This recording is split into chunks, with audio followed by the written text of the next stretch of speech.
Hi everyone. तो function chapter start करना है हमको, है ना। 12th क्लास का है ये।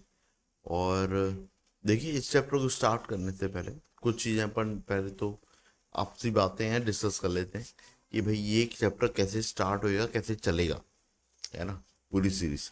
सो फंक्शन चैप्टर एक्चुअली में 12th का पहला ही चैप्टर है और काफ़ी लेंदी है ना। और ये सही में एक फियर फैक्टर क्रिएट करता है बच्चों के मन में, क्योंकि इसमें जो समझने वाली चीज़ें हैं और टॉपिक का इंक्लूजन है वो बहुत ही वाइड है। ज़्यादा तो है ही सही, वाइड का मतलब टाइप्स बहुत ज़्यादा है ना। अंडरस्टैंडिंग पार्ट बहुत ज़्यादा है रादर देन कैलकुलेशन। तो अंडरस्टैंडिंग पार्ट में थोड़ा सा कॉन्फिडेंस लो होता है बच्चों का। तो मेरा फोकस पहला जो रहेगा दैट इज अंडरस्टैंडिंग, है ना। कि आपको जब तक अंडरस्टैंडिंग सही क्लियर नहीं है, ठीक है ना, तब तक तो चैप्टर आपके हाथ में है ही नहीं। आप कॉन्फिडेंस ही जनरेट नहीं कर पाओगे कि यार मेरे को चैप्टर अटेम्प्ट कैसे करूँ। आई मीन मैं पढ़ तो रहा हूँ, रिवीजन तो कर रहा हूँ, प्रॉब्लम्स भी लगा रहा हूँ, पर एग्जाम में क्वेश्चन अटेम्प्ट करने में हिम्मत नहीं हो रही। ऐसा लग रहा है यार नेगेटिव चला जाएगा या क्वेश्चन समझ में ही नहीं आ रहा है, ब्लैक आउट हो रहा है ना। तो ये सब चीज़ें को अगर अपन को टैकल करना है तो सबसे पहली चीज़ तो अंडरस्टैंडिंग इम्पोर्टेंट है बहुत, है ना। अब अंडरस्टैंडिंग इम्प्रूव कैसे करेंगे? तो भाई बहुत सिंपल है, चैप्टर को थोड़ा सा बेसिक से स्टार्ट करो। दूसरी चीज़ मैं जो करने वाला हूँ दैट इज चैप्टर को थोड़ा सा स्टोरी मोड में चलाऊंगा। स्टोरी में मोड मतलब कि चैप्टर को थोड़ा सा रियल लाइफ से कनेक्ट करते हुए स्टार्ट करेंगे और धीरे से फिर मैथमेटिक्स में घुसेंगे। फिर अपन क्वेश्चन का लेवल बेसिक टू कॉम्प्लेक्स जाएंगे। That means basic to mains advance, ऐसा करके, ठीक है ना। तो स्टोरी मोड में जाना जरूरी है, इसलिए लेक्चर क्या हो सकते हैं, लेंदी हो सकते हैं। तो प्लीज स्किप मत करना। आ, आपको लगता है तो आप स्किप कर सकते हो, बट मेरा सजेशन है स्किप मत करना। आपकी अंडरस्टैंडिंग इम्प्रूव होना बहुत ज़रूरी है, क्योंकि अगर आप अच्छे प्रॉब्लम से डील कर रहे हो और आपकी अंडरस्टैंडिंग स्ट्रांग नहीं है ना, तो आपको ऐसा लगेगा कि हाँ यार ठीक है, क्वेश्चन को अटेम्प्ट नहीं कर पा रहा हूँ और सॉल्यूशन देखने से समझ में आ रहा है क्या चल रहा है। और ये आदत हमेशा ही पड़ी रहेगी कि क्वेश्चन को अटेम्प्ट नहीं कर पा रहा हूँ और सॉल्यूशन को देखने से चीज़ें क्लियर होगी। बट होना ऐसा नहीं चाहिए।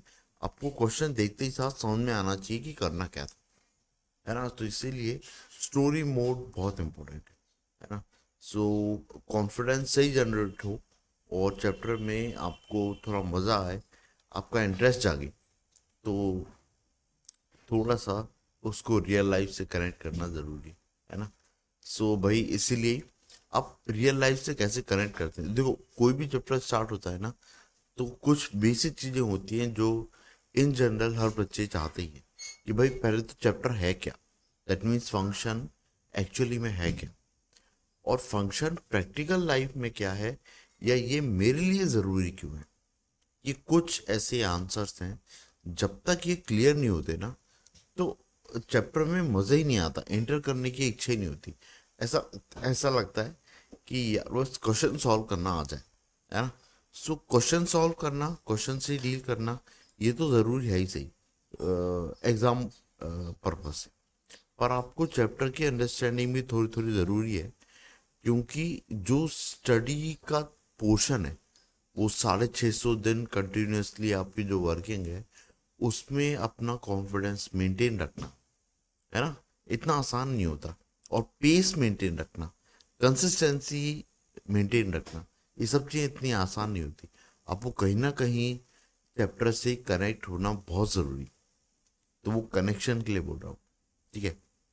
सो चैप्टर में पहली चीज़ कि भाई बाय डेफिनेशन, डेफिनेशन क्या है, या बोलूँ तो व्हाट इज इट, भाई ये है क्या,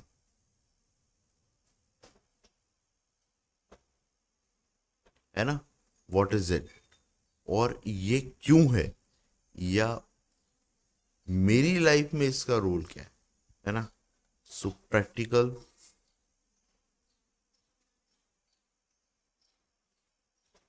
इंक्लूशन, ना, practical inclusion in our daily life.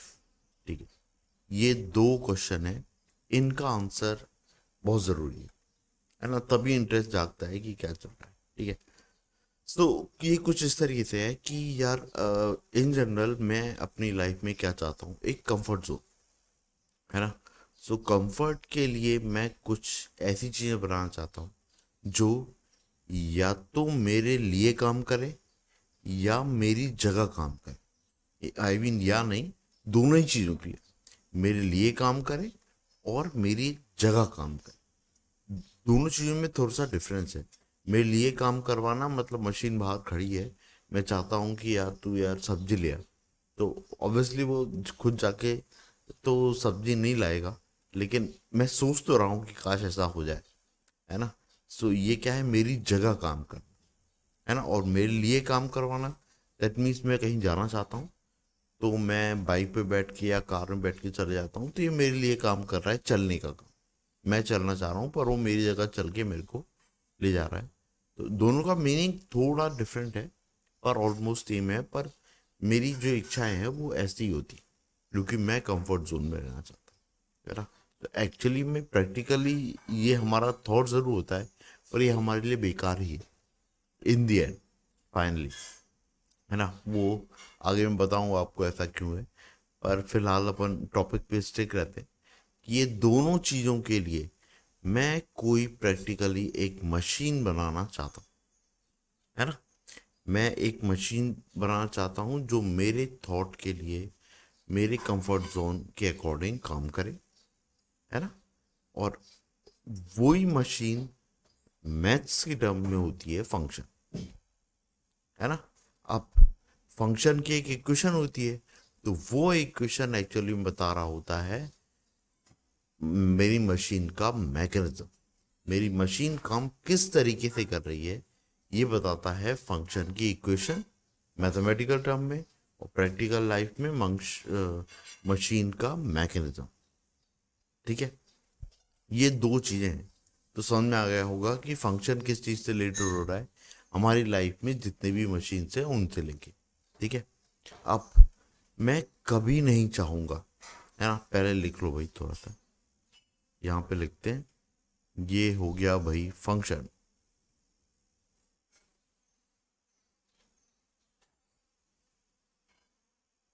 So in practical life what is it, it is machine. और मैथमेटिकल टर्म्स में वो क्या है, फंक्शन, बोलने में फंक्शन है। ठीक है, अब मैं कभी नहीं चाहूँगा कि मेरी मशीन खुद से काम करने लग जाए, है ना। अभी ये भी अजीब लगता है कि यार अभी का टाइम एआई का चल रहा है, तो हम चाह रहे हैं कि नहीं मशीन खुद से काम कर ले जाए, नहीं, वो हमको जल्दी समझने लग जाए। अभी फिलहाल एआई का ये काम, सीरियसली, अब ये ह्यूमन काइंड का बस पीरियड होगा अगर मशीन खुद से काम करने लग जाएगी, तो बिलीव मी, आप सोचना इस थॉट के बारे में, है ना। तो मैं कभी घर नहीं चाहूँगा कि मेरे घर की जो मशीन है, या फिर जैसे मिक्सी है, मिक्सर जो होता है, मैं कभी नहीं चाहूँगा कि मैं सो रहा हूँ और वो अपने आप चालू हो जाए। या मैं चाहता हूँ कि यार मेरी गैस की वो जो है वो, आई मीन अपने आप चालू हो जाए, गैस की नोब जो है वो अपने आप चालू हो जाए, या मेरी कार उठ के अपने आप चली जाए कहीं घूमने के लिए। ठीक है ना, ऐसा कभी नहीं चाहूँगा। मैं हमेशा चाहूँगा कि जो भी मशीन है वो मेरे कंट्रोल में रहे। जब तक वो मेरे कंट्रोल में है चीज़ें सही चल रही हैं, अगर वो मेरे कंट्रोल के बाहर है या वो आउट ऑफ रीच हो रही है, डेफिनेटली या तो वो माल फंक्शनिंग कर रही है या वो मशीन गलत बन गई है, आपको उसको तोड़ने की ज़रूरत है। ठीक है ना, ये आपने मूवीज़ में भी देखा होगा, टर्मिनेटर और काफ़ी हॉलीवुड मूवीज़ बनती रहती हैं, हॉलीवुड बॉलीवुड मूवीज़ उसमें, है ना। तो इसलिए, तो जो मैं कंट्रोल देना चाहता हूँ या बोलूँ जो इनपुट देना चाहता हूँ, उसी के अकॉर्डिंग मेरी मशीन या मेरा फंक्शन काम करना चाहिए। ठीक है, ये बहुत इंपॉर्टेंट है। तो यही जो इनपुट मैं बोल रहा हूँ ये मैं फंक्शन को दे रहा हूँ, इसी इनपुट को मैथमेटिकल टर्म में बोलते हैं डोमेन। ठीक है, होपफुली ये चीज समझ में आई आपको। ठीक है, अब इसके बेस पे मेरा फंक्शन या मेरी मशीन काम करना चाहिए, है ना। अब एक और चीज जो डोमेन में आती है वो ये आती है कि मैं हमेशा यही चाहूंगा कि मैं जो भी इनपुट दे रहा हूं उसके अकॉर्डिंग एक ही काम हो रहा हो। अगर वो एक इनपुट एक से ज्यादा काम करवा रहा है ना, तो इसका मतलब ये है कि मशीन खुद से डिसीजन ले रही है। मान लो मैं कार चला रहा हूं और मैंने एक्सीलेटर दबाया, मैंने अगर एक्सीलेटर दबाया और वो साथ में हॉर्न भी दे रही है, तो इसका मतलब मशीन गलत तरीके से काम कर रही है, क्योंकि कहीं ना कहीं आपको इरिटेशन देगा, है ना। मशीन अपने आप में खुद से ही डिसीजन ले रही है और वो एक्चुअली हॉर्न क्रिएट कर रही है, तो आपको भी लगेगा ना कि यार ये ऐसा क्यों कर रही है ना। सो ऐसी अगर कोई भी चीज़ हो रही है तो आपको उसको डेफिनेटली गैराज या उसको सही करवाना ज़रूरी है ना। तो एक इनपुट पे एक ही आउटपुट मेरे को मिलना चाहिए, ये बहुत ही इंपॉर्टेंट पार्ट है किसी भी फंक्शन का। ये चीज़ अपने दिमाग में रखना है कि मैं जो भी इनपुट दूंगा ना, उससे मेरे को एक ही टाइप का आउटपुट मिलेगा। ये हो गया पहला थॉट। डोमेन को लेके एक और थॉट होता है कि अगर मैंने मेरी मशीन में 5 या 6 इनपुट दे रखे हैं, तो 6 इनपुट वर्किंग होना चाहिए। अगर 6 में से 4 इनपुट वर्किंग है, 2 इनपुट वर्किंग नहीं है ना, तो भी फंक्शन गलत तरीके से काम कर रहा है, या फिर आपको वो 2 इनपुट हटा देना चाहिए। क्योंकि आपको तो पता हो सकता है कि वो 2 इनपुट काम नहीं करेंगे, लेकिन अगर आपकी जगह कोई और बैठा है और उसको नहीं पता है कि ये 2 इनपुट काम नहीं करते हैं, और इमरजेंसी के टाइम पे वो उन पे आई मीन डिपेंड हो गया, तो मे भी शायद गड़बड़ हो सकती है ना। फॉर एग्जाम्पल, नीचे लगे हुए ब्रेक है, एक्सलेटर है, मैं 2 या 3 या 5 लीवर और लगा दूं, अब सामने से गाड़ी आ रही है, मैं भी गाड़ी चला रहा हूँ, और मेरे को तो पता है कि उसमें से ब्रेक कौन है, लेकिन लेकिन वो एक्स्ट्रा इनपुट्स हैं, कोई और चला रहा होगा, मे भी शायद वो कंफ्यूज हो जाए और वो ब्रेक की जगह कोई ऐसा लीवर प्रेस कर दे जिसकी वर्किंग ही नहीं थी। सो मे बी उस टाइम पे उसको दिक्कत हो सकती है, बहुत दिक्कत हो सकती है, आप समझ सकते। सो दूसरा थॉट क्या आ रहा है, डोमेन में या फिर इनपुट जो होंगे, अपन ने जो भी इनपुट लगाए हैं या डोमेन में जो भी एलिमेंट है, डेफिनेटली उसका एक ना एक आउटपुट जरूर होना चाहिए। अदरवाइज मेरे को उस चीज को वहां से हटा देना चाहिए, वो कोई काम का नहीं है, वो मेरी मशीन का पार्ट होना ही नहीं चाहिए था। ठीक है, सो ये 2 थॉट दिमाग में होगा डोमेन को लेके कि हर किसी का एक ही आउटपुट होना चाहिए, नहीं, हाँ, हर किसी का एक आउटपुट जरूर होना चाहिए और हर किसी का आउटपुट होना चाहिए, है ना। ये तो यूनिकली डिफाइंड आउटपुट हर इनपुट का होना चाहिए, है ना। ये मेरे डोमेन की कंडीशन होती है। अगर इतना आपको क्लियर है, अपन आगे चल सकते हैं, है ना। क्योंकि क्या होता है, कई बार अपन पढ़ते हैं, एनसीईआरटी में पढ़ते हैं, बुक्स में पढ़ते हैं, सिंगेज हो गया, आर्यंत हो गया, कोई भी उसमें हो गया, लिखे आ जाते हैं स्टेटमेंट, पर कई बार कनेक्शन नहीं सेट होता कि ऐसा क्यों। तो ऐसा इसलिए कि आपको प्रैक्टिकली ये चीज़ कनेक्ट होना चाहिए कि भाई ऐसे ही होता है, और ऐसा नहीं है कि मेरे बताने से पहले ये चीज़ आपको नहीं समझ में आएगी। आप भी अगर नेचुरल अपनी अगर प्रैक्टिकल लाइफ में अपने आसपास देख रहे हो, तो बहुत सी बात है, आप नहीं चाहोगे कि कोई भी मशीन में ऐसा एक्स्ट्रा इनपुट लगा हो जिसका कोई काम ही ना हो। यहाँ दिमाग में एक प्रश्न जागेगा, भाई क्यों लगाया है, निकालो उसको, है ना, जरूरी है। ठीक है, सो इसलिए इनपुट वाला केस समझ में आया। नेक्स्ट चीज, उन सारे इनपुट जिससे मेरे को फंक्शन, मेरा फंक्शन या मशीन काम कर रहा है, उसके मैकेनिज्म के एस्पेक्ट में, तो डेफिनेटली वो आउटपुट्स दे रहा हो। ठीक है, अब आउटपुट में आगे प्रोसीड करने के लिए ये बता देता हूँ, आउटपुट मेरे 2 टाइप के होते हैं, है ना। फंक्शन को लेके देखो, आप सोच पा रहे हो कि नहीं। एक होता है total number of possible outputs, total number of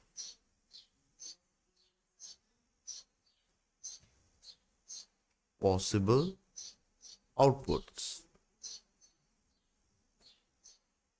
है ना, और एक होता है आउटपुट्स दैट आर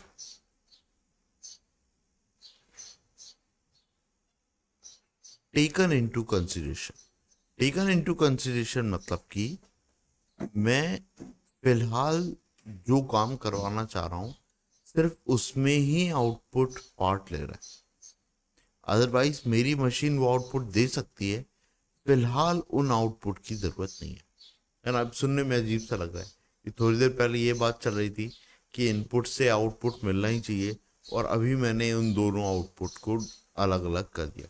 सो ऐसा नहीं होता। देखो, हर फंक्शन सिंगली वो नहीं करती, मैकेनाइज नहीं होती, है ना। कई फंक्शंस मल्टी फंक्शनल्स होते, लाइक जेसीपी, वो मूव भी करता है ना, खुदाई भी करता है ना, और किसी चीज को लिफ्ट भी करता है ना। लेकिन सारे काम मैं एक ही बार में नहीं कर रहा होता। पहली बात तो जेसीपी का काम ट्रैवलिंग का होता ही नहीं है ना, उसका काम खुदाई या ऐसे ही मैन वर्किंग या फील्ड वर्किंग के होते। हाँ, लेकिन मेरे को उसको कहीं तो ले जाना पड़ेगा ना, फील्ड पे तो ले जाना पड़ेगा ना। जब मैं फील्ड पे मूव कर रहा हूँ तो उस टाइम पे मेरे इनपुट्स जो मैं यूज कर रहा हूँ फ्रंट डेस्क से, वो क्या होंगे, उस केस के लिए होंगे, है ना। मतलब उस केस के लिए जो मैं कंसीडर कर रहा हूँ सिर्फ उनके लिए होंगे। उस टाइम पे मैं 100% यही चाहूंगा कि भाई ये खुदाई नहीं करते आ रहा हूँ, नहीं तो ये पूरा रोड खोद देगा बीच में, और डेफिनेटली इससे मेरा नुकसान होने वाला है। या खुद ही बोलूंगा, आपको खुद ही समझ में आ जाएगा यार, मेरी मशीन काम नहीं कर रही है ढंग से, कुछ गड़बड़ है ना, कोई दिक्कत है ना। सो ऑब्वियसली मैं फील्ड पे ही जाके चाहूंगा कि फील्ड पे जाए और ये खुदाई करे, फील्ड पे जाके दौड़े भागे नहीं। तो मैं ये जो रनिंग वाले जो होंगे उस टाइम पे मैं उनको बिल्कुल स्टॉप कर दूंगा। आई मीन वो फ्रंट पे होते हैं, और जो ऐसे वर्किंग होते हैं वो बैक साइड होते हैं, है ना। जितना मेरे को पता है, जितना मैंने देखा है, उस हिसाब से बता रहा हूँ आपको। तो मैं वो बैक साइड टर्न लेके और फिर पीछे की साइड से खुदाई करता हूँ। तो वो इस तरीके से कि वो मल्टी फंक्शनल है। और ऐसी कई बहुत सारी मशीन्स होती हैं। मेरी जो चक्की होती है जो गेहूं पीसती है, तो सिर्फ गेहूं नहीं पीसती है, वो कई बार मसाले भी पीसती है। और मैं नहीं चाहूंगा कि वो एक टाइम पे सारे मोड्स उसके वर्किंग कर रहे, है ना। मैं चाहूंगा कि गेहूं गेहूं की तरीके से पिसे, मसाले की तरीके से नहीं पिसे। तो इसलिए फंक्शनल और मल्टी मल्टी सिंगल फंक्शनल और मल्टी फंक्शनल का अंतर होता है, बस इतना सा अंतर। तो जब मेरे total number of possible outcomes और outputs that are taken into consideration, ये दोनों मेरे सेम है, तो कोई दिक्कत नहीं है, सिंगल टाइप है ना। और अगर ये अलग अलग है, मतलब टोटल पॉसिबल आउटकम ज़्यादा है और जो मैं उसमें से आउटकम्स एक बार मिलना चाहता हूँ वो कम है, तो उस टाइम पे थोड़ी सी चीज़ें डेफिनेशंस थोड़ी थोड़ी अलग हो जाती। तो मैथमेटिकली इस चीज़ को, जो एक वाइड रेंज ऑफ आउटपुट बता रहा है, इसको बोलते हैं कोडोमेन। तो होपफुली कोडोमेन का पार्ट आपको समझ में आ गया। ये भी बहुत ही डाउटफुल रहता है कि यार कोडोमेन लेने की जरूरत ही क्या है ना, रेंज से काम क्यों नहीं चला रहे हैं हम। तो कोडोमेन और रेंज में ये अंतर है कि रेंज एक्चुअली राइट नाउ मैं क्या काम करवाना चाह रहा हूँ, राइट नाउ मेरे इनपुट से क्या कनेक्टेड है, that is what the range. और कोडोमेन सारी पॉसिबिलिटी के बारे में बताता है कि मेरी मशीन और क्या क्या कर सकती है, बहुत कुछ कर सकती है, वो हो सकता है बहुत कुछ कर सकती है ना। सो 100% जो रेंज होएगा वो कोडोमेन से के बराबर भी हो सकता है, लेकिन इन जनरल वो छोटा ही होता है। ठीक है। सो होपफुली ये सारी आपको डेफिनेशंस एक एक करके क्लियर हो गई, है ना। फंक्शन क्या है? फंक्शन मतलब कि ये एक ऐसी चीज है या एक ऐसा मशीन है या ऐसा वो है एक, जो कि उसकी जो प्रोसेसिंग है वो कैसी जा रही है कि वो सर्टेन इनपुट के लिए काम कर रहा है, और वो सारे इनपुट्स जो होंगे वो उसको यूनिकली एक आउटपुट दे रहे हो। इस तरीके, है ना, कि वो किससे, एक डोमेन से कनेक्ट होंगे, है ना, जिसके हर एलिमेंट मेरे को एक यूनिकली डिफाइंड आउटपुट दे रहा हूँ और हर इनपुट दे रहा हूँ। ठीक है, सो ये फंक्शन हो गया, ये डोमेन हो गया, ये आउटपुट केस में कोडोमेन और रेंज हो गया, है ना। फंक्शन के इंपॉर्टेंट पार्ट्स अपन लिख लेते हैं। फंक्शन में इंपॉर्टेंट पार्ट्स क्या था, अपन को दोनों क्वेश्चन के आंसर मिल गए, क्या है फंक्शन, क्यों है फंक्शन, है ना। फिर अब फंक्शन में दो चीजें क्या थी, पहली बात तो ईच एलिमेंट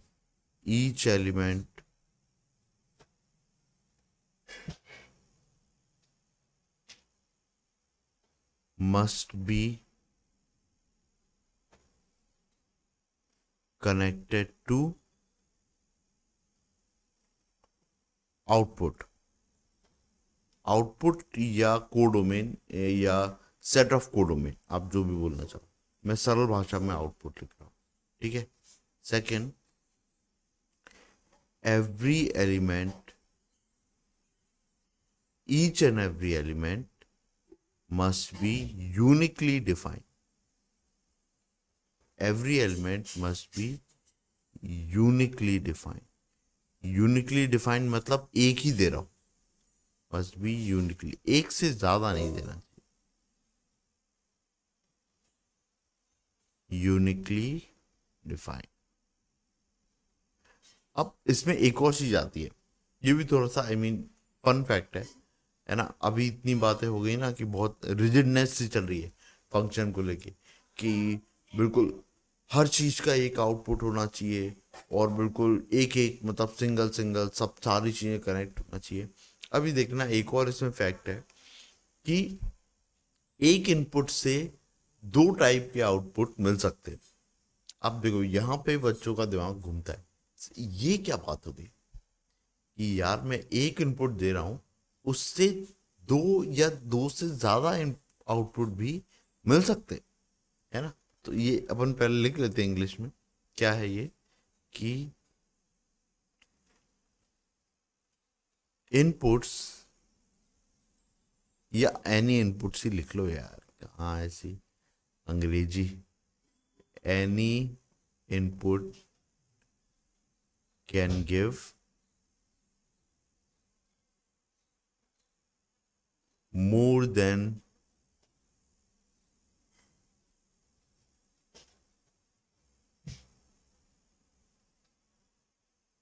नहीं, सॉरी ऐसा नहीं आएगा, ये इस तरीके से आएगा कि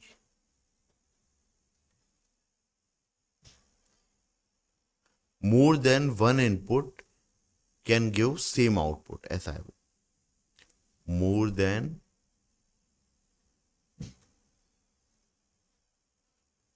one input can give same output, है ना। अब ये लाइन बहुत ही कंफ्यूजिंग सी लग रही है कि दो तीन इनपुट हैं वो सेम आउटपुट दे सकते हैं, तो अभी ये कैसे, ये क्या पॉसिबल। देखो इसका भी एग्जांपल देख लो, कि मान लो ऐसा कि आपका घर 3 फ्लोर का है, ठीक है, और आप ग्राउंड फ्लोर से फर्स्ट फ्लोर पे जाना चाहते हो, और आप बीच में एक ही ट्यूबलाइट लगी है तीनों फ्लोर के लिए, है ना। तो आप क्या चाहोगे कि मैं ग्राउंड फ्लोर से उस ट्यूबलाइट को ऑन करूं, बाहर की स्विच से दरवाजा खोल के बाहर जाऊं, स्विच को ऑन करूं, ट्यूबलाइट ऑन होना चाहिए। जैसे ही मैं फर्स्ट फ्लोर पे पहुंचूं, दरवाजे से अंदर एंटर करूं, दिमाग में एक थॉट तो आएगा ना कि वो ट्यूबलाइट मेरे को बंद करना है। अब मान लो कि उसकी स्विच की कनेक्टिविटी सिर्फ ग्राउंड फ्लोर पे होती, तो आपको ट्यूबलाइट को बंद करने के लिए वापस ग्राउंड फ्लोर पे जाना पड़ता, तो फिर से आप फर्स्ट फ्लोर पे आओगे, फिर से लाइट चालू करना पड़ेगी। तो ऐसे में तो आपका दिमाग खराब हो रहा होगा ना, है ना। तो आप चाहोगे कि सेम आउटपुट, जो मेरी मशीन है, दैट इज ट्यूबलाइट, वो कंट्रोल हो रही हो किससे, दो इनपुट से, एक तो ग्राउंड फ्लोर वाला और एक फर्स्ट फ्लोर वाला, अगर सेकंड और थर्ड फ्लोर है तो उनसे भी, है ना। तो ये क्या होगा, सेम इनपुट हो गए बाहर जो स्विच लगे हुए, लेकिन आउटपुट तो एक ही है। मतलब मशीन जो आउटपुट क्या मिल रहा है, जो मेरी ट्यूबलाइट है वो बंद होगी चालू होगी, वो उस टाइप से, है ना। तो समझ में आया। तो ये भी कई ऐसे केस होते हैं कि यार मैं यहाँ से मेरे कुछ इनपुट्स हैं, उस सब एक ही टाइप के आउटपुट को कंट्रोल करने में रोल प्ले कर रहे हो, है ना। होपफुली ये चीज आपको क्लियर हो गई हो, है ना। So more than one input can give same output, ये हो सकता है। तो ये लाइन भी थोड़ी सी अजीब है ना। ये कई बार डायरेक्टली अगर आपको बुक में मिल जाएगी तो वो थोड़ा सा कंफ्यूजन हो जाता है कि यार ये क्या है। ठीक है। सो अब देखो मैथमेटिकली कैसे दिखते हैं वो भी बता देता हूँ मैं, है ना। सो क्या है, देखिए फंक्शन को पहले लिखते कहते हैं, तो वो भी लिख लो नोटेशन।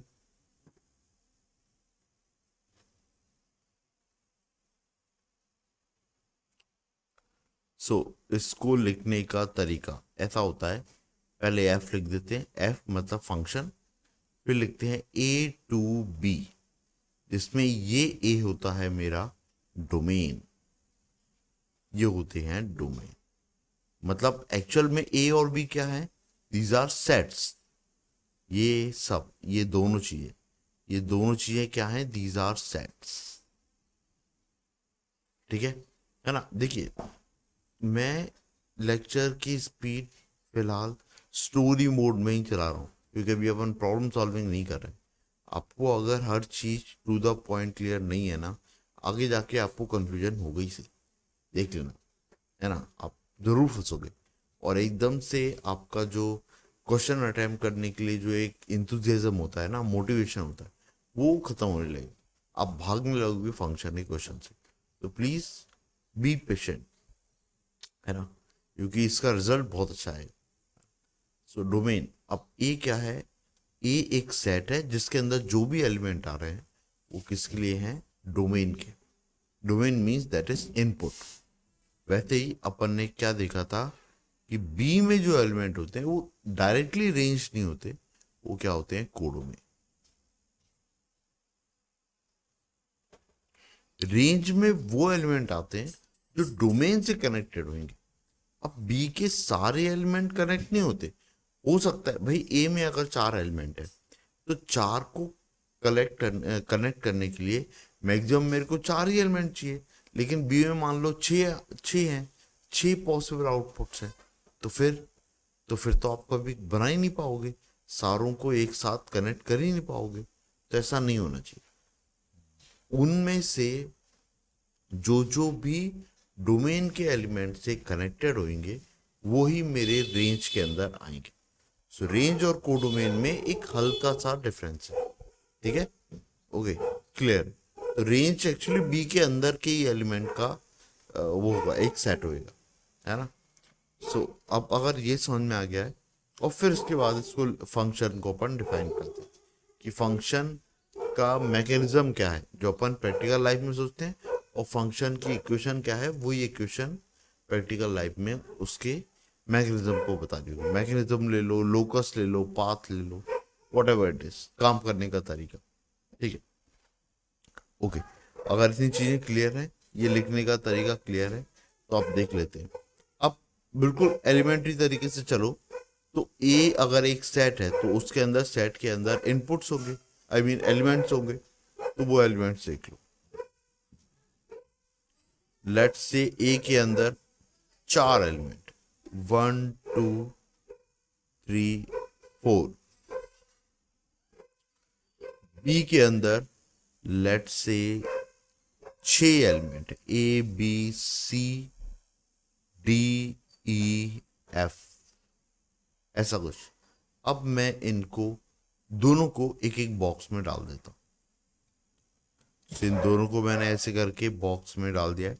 अब देखो, अगर आपको अंडरस्टैंडिंग बढ़ती जा रही है, आपको अगर इंटरेस्ट बढ़ते जा रहा है, तो अब मैं थोड़ा सा अपना स्पीड या फिर पेस थोड़ा सा इंक्रीज करता हूँ। तो अब आपको कंटिन्यूटी में थोड़ा सा ज़्यादा मजा आएगा। ठीक है, ये ए हो गया है। वैसे ही एक सेट होएगा जो बी होएगा। अब ए के अंदर ए के अंदर 4 एलिमेंट है तो 1 2 3 4, ये हो जाएगा A B C D E और एफ। ठीक है, अब देखो ये डोमेन है, ये कोडोमेन है। मैं वन से चाहता हूं कि वन का इनपुट क्या आउटपुट दे रहा हो ए, टू का इनपुट क्या आउटपुट दे रहा हो बी, थ्री का इनपुट क्या आउटपुट दे रहा हो डी, और फोर का इनपुट क्या आउटपुट दे रहा हो सी, है ना। सो ये फंक्शन समझ में आ गया है, फंक्शन ए टू बी है ना। इसमें डोमेन डोमेन क्या है, यहां पे लिख लो डोमेन। डोमेन क्या आ रही है मेरी, डोमेन के अंदर 1 2 3 4 है ना। कोडोमेन में ये एलिमेंट थे। रेंज रेंज में कौन कौन से एलिमेंट आएंगे, रेंज में आएंगे ए बी सी और डी। ठीक है, ये डोमेन और रेंज आ गया। फंक्शन को अगर मैं डिफाइन करने जाऊं तो मेरा फंक्शन के साथ डिफाइन हो रहा होगा, फंक्शन डिफाइन होता है पेयर्स से, है ना। अगर आपने रिलेशन भी पढ़ा हो तो रिलेशन में भी ऐसा होता है कि ए के सेट को पहले लिखते हैं, फिर बी के सेट के एलिमेंट को बाद में लिखते हैं, है ना। सो जो पहला एलिमेंट होता है मेरे पेयर का, that is my domain, domain का एलिमेंट, और सेकंड जो होता है वो रेंज का एलिमेंट होता है। मतलब पहला पेयरिंग क्या है, वन ए से कनेक्टेड है तो 1 कॉमा ए, ये पहली पेयरिंग है जिसमें 1 है डोमेन का पार्ट और रेंज का पार्ट क्या है ए। अगली चीज 2 किससे कनेक्ट है बी से, तो ये एक पेयर हो गया है। फिर 3 किससे कनेक्ट है डी से, और 4 किससे कनेक्ट है सी से। तो ये डोमेन टू रेंज है। ये 4 पेयर हैं जो मेरे फंक्शन की वर्किंग को बता रहे हैं। ठीक है, ये बिल्कुल बेसिक अंडरस्टैंडिंग। अब इसमें एक और क्वेश्चन, ये 1 कॉमा ए लिखा है तो क्या ये ए कॉमा 1 हो सकता है क्या, नहीं। ए कॉमा 1 लिखना अलग हो जाएगा। अगर आप ए कॉमा 1 लिख रहे हो तो उसका मतलब ये है कि ए मेरा डोमेन है और 1 क्या है, आउटपुट है, दैट इज माय रेंज। तो वो लिखना ही गलत हो जाएगा, तो आप 1 कॉमा ए ही लिखोगे, यही ऑर्डर होना चाहिए, है ना। क्योंकि इसमें ऑर्डर चेंज होने का वो है, ऑर्डर चेंज होने से फंक्शन की वर्किंग चेंज हो जाएगी, है ना। वो इस तरीके से होएगा कि यार आप सोचो कि मैंने मेरी कार का, प्रैक्टिकल एग्जांपल बता रहा हूँ, मैंने मेरी कार का मैकेनिज्म इस तरीके से बनाया है कि वो मेरे को कैरी करके चले। मैं इसका जस्ट अपोजिट बना दूं तो ये ऐसा होएगा कि मैं धक्का मार के कार को चला रहा हूं, तो ऑब्वियसली ये मेरे दिमाग में थॉट नहीं था कार को बनाने के लिए, कि है ना, कि कार को मैं घुमाने ले जाऊं, है ना। ऐसा थॉट के लिए मैंने कार नहीं बनाया था, है ना। कार को मैंने किस पर्पज से बनाया था कि उसका मैकेनिज्म इस अकॉर्डिंग हो कि वो मेरे को कहीं ले जाए। तो इसलिए अगर आप इसका ऑर्डर पेयर चेंज कर रहे हो, पूरा फंक्शन की वर्किंग अलग हो जाएगी। सेम फ्रिज है ना। सो फ्रिज का ऐसा रूल होता है कि वो चीजों को, अंदर उसकी रखी चीजें हैं उसको ठंडा करता है ना। बाहर वो जरूर हीट क्रिएट कर रहा है पर अंदर वो क्या कर रहा है, चीजों को ठंडा कर रहा है। तो देखने में ऐसा लग रहा है ना कि वो दो काम कर रहा है, अंदर की चीजों को ठंडा कर रहा है, बाहर की चीजों को, बाहर की सराउंडिंग को गर्म कर रहा है। तो आप ऐसा नहीं सोच सकते ना कि अपना आउटपुट गर्मी है, नहीं, अपना आउटपुट गर्मी नहीं है बेटा, ये ध्यान रखना। अपन घर, फ्रिज जो है घर को गर्म करने के लिए नहीं लाते, अपन फ्रिज क्यों लाते हैं, ताकि मेरी कुछ सर्टेन चीजें हैं वो चीजें ठंडी हो रही है, तो इसलिए आप उस पेयर को स्विच नहीं कर सकते, है ना। फंक्शनिंग पूरी चेंज हो जाएगी, है ना, और सब कुछ गड़बड़ हो जाएगा, है ना, पूरा रायता फैल जाएगा। ठीक है, सो इस होपफुली ये चीज़ आपको कनेक्ट हो गई, लिखने का तरीका, डोमेन रेंज और फंक्शन। अब ये एक फंक्शन हो गया। अब देखो ये तो मेरा फंक्शन है, अब ये पता करना कि ये फंक्शन है, तो भाई इसमें कनेक्ट अपन को क्या चीज़ें चेक करना है कि सबसे पहली चीज़ तो हर किसी का एक ही वो हो, आउटपुट हो। दूसरी बात, हर आउटपुट का एक आउटपुट हो, तो चारों का आउटपुट है और हर कोई एक से कनेक्ट है, तो यूनिटली डिफाइन है, दोनों चीज़ सेटिस्फाई होनी है, ये मेरा फंक्शन है। ठीक है, अब देखो इसमें थोड़ा सा ट्विस्ट डालते हैं, है ना। इसी चीज को मैं अब फटाफट दो तीन और केस फटाफट बनाए,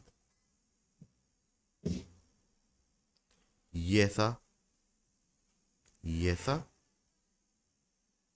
इसमें 1 2 3 4 लिखा हुआ है, ABCDEF ऐसा। अब देखो, ये इससे कनेक्ट है, ये इससे कनेक्ट है, ये इससे कनेक्ट है, और ये इससे कनेक्ट है। अब बताओ क्या ये फंक्शन है? ध्यान से देखो, है ना। मेरे को क्या करना है, हर एलिमेंट को मेरे कोडोमेन साइड किसी एक से जरूर कनेक्ट करना है। तो वो कनेक्ट किया है, हाँ ये किया है, और चारों कनेक्ट हो रहे हैं, हाँ बिल्कुल हो रहे हैं। ठीक है, दो इनपुट सेम आउटपुट दे सकते हैं, ये तीसरा पॉइंट था, ऐसा हो रहा है यहाँ, तो कोई दिक्कत नहीं है ना। दिक्कत कब होती कि अगर ये वन एक ही साथ तो कनेक्ट है ही सही, यही वन सेम वन सी आउटपुट भी देने लग जाता, तो ये ऐसा होता कि एक बार में मैं दो आउटपुट दे रहा हूं, तब गलत हो जाता। अभी के केस में ऐसा नहीं हो रहा है, इसका मतलब मेरा फंक्शन है और वर्किंग फंक्शन है, तो ये भी मेरा क्या होगा, फंक्शन होएगा। ठीक है, सो फंक्शन अब कब नहीं होंगे, तो फंक्शन कब नहीं होंगे, जब इनमें से कोई एक छूट जाए, है ना। सो ये ऐसा आ जाएगा,